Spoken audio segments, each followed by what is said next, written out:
مولا حسین اور مولا امام حسن رضی اللہ تعالیٰ بچپن میں تھے یا جوانی میں تھے، بارگاہ حیدر کرار میں وہ بھی بیٹھے رہتے تھے۔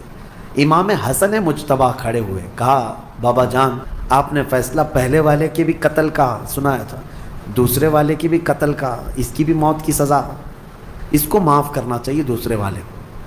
کہا کیسے؟ کہا آپ سزا کس آیت کے تحت سنا رہے ہیں؟ کوئی آیت ہوگی نا قرآن میں، قانون کیا ہے؟ فرمایا من قتل نفسا بغیر نفس، ایک جان کو جس نے قتل کیا اس نے انسانیت کا قتل کیا ہے، لہذا اس کو قتل کیا جائے گا۔ تو پھر حضرت امام حسن نے کہا یہ جو حقیقی مجرم ہے یہ آیت کے دوسرے حصے پر بھی تو آتی ہے، ومن احیاھا فکأنما احیا الناس جميعا، جس نے کسی ایک جان کو بچایا اس نے پوری کائنات کو بچایا۔ اگر یہ نہ آتا تو وہ ناحق مارا جاتا، پہلا والا یہ آیا اور اس کی جان کو بچایا ہے اس نے، تو بچانے کا انعام بھی تو اس کو ہونا چاہیے۔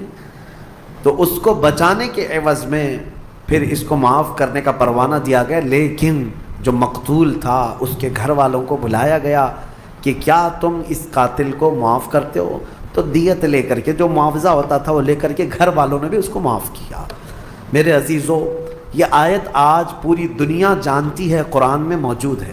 ہم مصر میں تھے پڑھنے کے زمانے میں، اس آیت کو دہرا رہا تھا امریکی پریزیڈنٹ اس وقت اوباما، وہاں پر آیا ہوا اور وہ یہ آیت کو بار بار پڑھ رہا تھا اور بتا رہا تھا کہ اسلام میں یہ ہے کہ ایک قتل جس نے کیا گویا کہ پوری انسانیت کا قتل کیا، اور جس نے ایک آدمی کو بچایا اس نے پوری کائنات کو بچایا۔